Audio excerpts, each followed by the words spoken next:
pa rin napigilan ang halos dumobling bilang ng mga deboto na panatiko sa Poong Nazareno sa pagprosesyon. Kaya ngayon, titingnan natin mula sa himpapawid kung anong itsura ng prosesyon hanggang umabot ang Quiapo Church.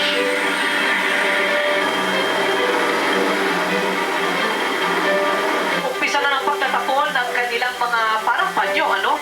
Pagka naihipo doon sa Nazareno, ayan, nag-aagawan po sila ng pagkuha sa panyo. Kung hindi man makahipo sa karosa, tama na sa kanila na makahipo din doon sa lupin.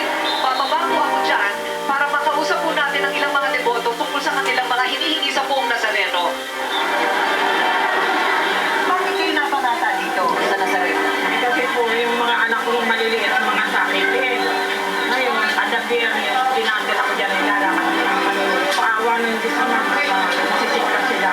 Ano? Natupaduang kayo ninyo. Nagpapasalamat ako sa mahal ng Nazareno kasi ang tatay ko na comatose. Ang sabi ko sa mahal na senyor, isingin lang niya tatay ko, ibinigay niya. Tapos ang nanay ko nagkaroon rin ng sakit, aneurysm. Pero inalis niya lahat yun.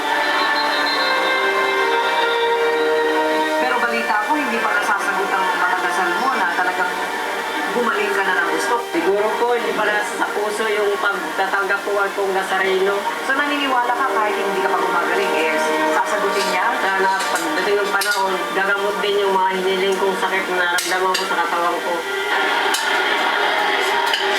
Sa posisyon, sama-sama nilang kinakapitan ng lupin. Pinaniniwalaan nilang patuloy na magbibigay sa kanilang pananampalataya. Nandito ako dahil naman ako na sarap kasi sumitin po siya. Sakit po sa dugo. Sakit po sa mukha. Simula rin po. May papagamit pa niya. Ito na lang po yung kailangan ko na sa dugo. Gumaling po siya.